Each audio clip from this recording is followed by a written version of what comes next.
അതെ, ആദ്യമേ തന്നെ പറയാം, ഇത് ഇന്നത്തെ വീഡിയോ അല്ല, നമ്മുടെ പ്ലാസ്റ്റർ അഴിക്കുന്നതിന് 2 ദിവസം മുമ്പുള്ളൊരു വീഡിയോ ആണ് കേട്ടോ. അത് ഞാൻ ഇപ്പോഴാണ് അപ്ലോഡ് ചെയ്യുന്നതെന്ന് മാത്രം കേട്ടോ. അപ്പോൾ നമ്മൾ എന്നത്തെയും പോലെ തന്നെ വൈകുന്നേരം വിളക്കൊക്കെ വെച്ച് നാമജപവും കാര്യങ്ങളൊക്കെ കഴിഞ്ഞു. നമ്മൾ കുറച്ച് നേരം ഒന്ന് ഇരുന്നതിന് ശേഷം എന്നിട്ട് പിന്നെ അടുക്കളയിലേക്ക് പോകാമെന്ന് കരുതി. അപ്പോൾ അമ്മ പതിവ് പോലെ തന്നെ വിളക്കൊക്കെ വെച്ച് നാമജപമൊക്കെ കഴിഞ്ഞിട്ട് തമിഴ് സീരിയൽ, അമ്മയുടെ ഇഷ്ടപ്പെട്ട സീരിയൽ തമിഴ് സീരിയലാണ്. അപ്പോൾ അത് കണ്ടുകൊണ്ടിരിക്കുന്നുണ്ട്. ഞാൻ വേഗം അടുക്കളയിലേക്ക് പോയി. തലേ ദിവസം മുളകൂഷിന് ഇരിപ്പുണ്ടായിരുന്നു, പിന്നെ വെണ്ടയ്ക്കത്തോരനും ഇരിപ്പുണ്ടായിരുന്നേ. പക്ഷേ എനിക്കെന്തെങ്കിലും പുളിപ്പുള്ളത് വേണം. അപ്പോൾ അത് കാരണം കൊണ്ട് എന്നോടൊരാൾ പറഞ്ഞു തന്നിട്ടുള്ള പ്രകാരം ഞാൻ അതിന് അവർ പറയുന്നത് മീനില്ലാത്ത മീൻ കറി എന്നാണ് കേട്ടോ. ഞാൻ കഴിച്ചിട്ടില്ല, അപ്പോൾ ഞാനൊന്ന് ഫസ്റ്റ് ട്രൈ ചെയ്യുകയാണ്, എങ്ങനെയുണ്ടെന്ന് നോക്കട്ടെ കേട്ടോ.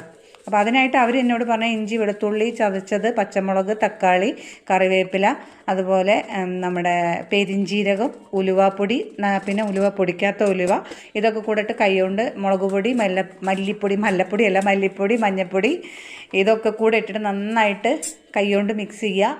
എന്നിട്ട് നമ്മുടെ ആവശ്യത്തിന് ഉപ്പും പുളി, നല്ല വാളൻ പുളി പിഴിഞ്ഞതും കൂടെ ഒഴിച്ച് നമ്മുടെ ആവശ്യത്തിനൊക്കെ നന്നായിട്ട് കുറുക്കി അത് വേവിച്ചെടുത്താൽ ആ കറിയായി എന്നാട്ടോ പറഞ്ഞത്. അപ്പോൾ അതാണ് കേട്ടോ ഇതിൽ